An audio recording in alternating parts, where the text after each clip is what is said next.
The Wolf Queen, Book 6, by Waughin Jarth.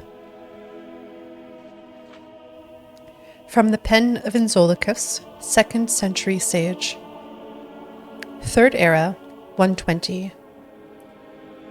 The 15-year-old Empress Kintyra Septim II, daughter of Antiochus, was coronated on the 3rd day of first seed.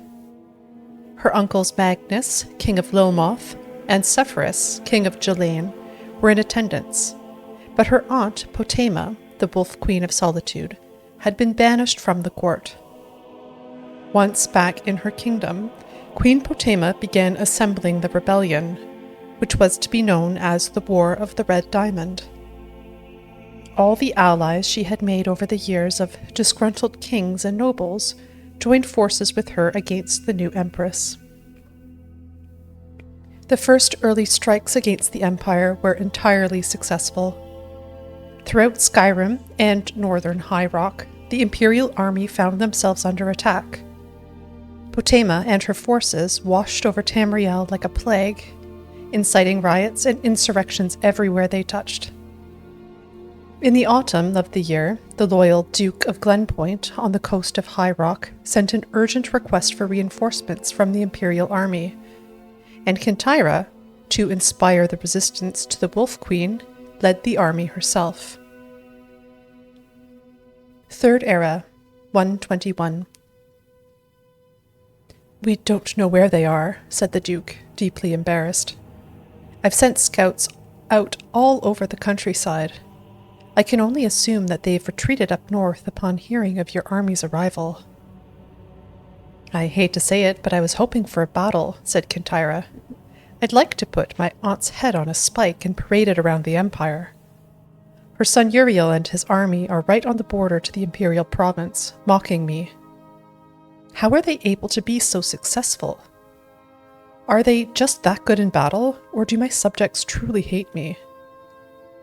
She was tired after many months of struggling through the mud of autumn and winter.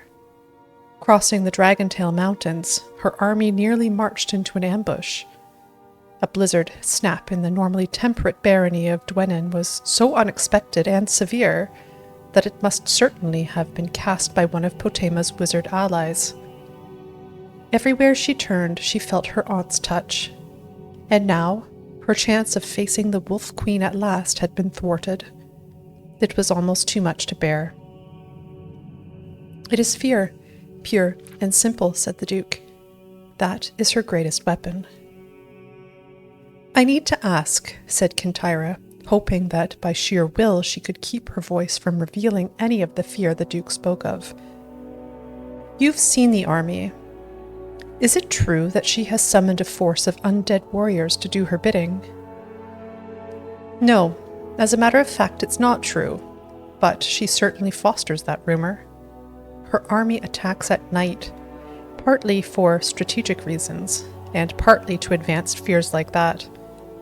She has, so far as I know, no supernatural aid other than the standard battle mages and nightblades of any modern army."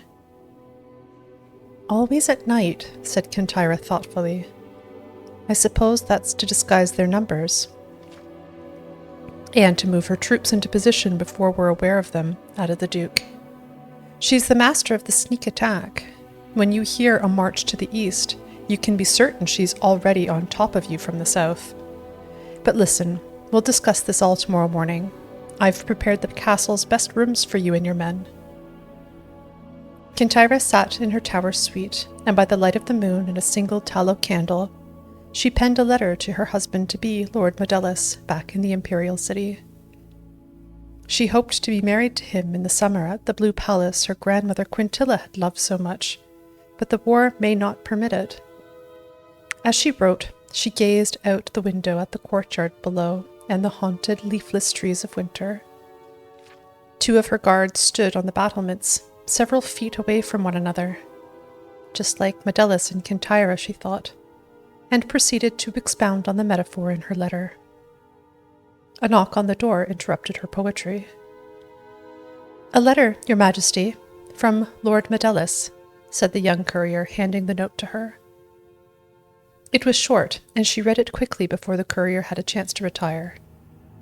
I'm confused by something. When did he write this? 1 week ago, said the courier. He said it was urgent that I make it here as quickly as possible while he mobilized the army. I imagine they've left the city already. Kintyra dismissed the courier. Modelis said that he had received a letter from her, urgently calling for reinforcements to the battle at Glenpoint. But there was no battle at Glenpoint, and she had only just arrived today. Then who wrote the letter in her handwriting, and why would they want Modelis to bring a second army out of the Imperial City into High Rock? Feeling a chill from the night air at the window, Kintyra went to shut the latch. The 2 guards on the battlements were gone. She leaned over at the sound of a muffled struggle behind one of the barren trees, and did not hear the door open. When she turned, she saw Queen Potema and Menton, Duke of Glenpoint, in the room with a host of guards. You move quietly, Aunt, she said after a moment's pause. She turned to the Duke. What turned you against your loyalty to the Empire? Fear? And gold, said the Duke simply. What happened to my army? Asked Kintyra, trying to look Potema steadily in the face. Is the battle over so soon? All your men are dead, smiled Potema. But there was no battle here, merely quiet and efficient assassination. There will be battles ahead, against Modelis in the Dragontail Mountains, and against the remnants of the Imperial Army in the city. I'll send you regular updates on the progress of the war. So, I am to be kept here as your hostage? Asked Kintyra flatly, suddenly aware of the solidity of the stones and the great height of her tower room. Damn you, look at me, I am your empress. Think of it this way. I'm taking you from being a 5th-rate ruler to a 1st-rate martyr, said Potema with a wink.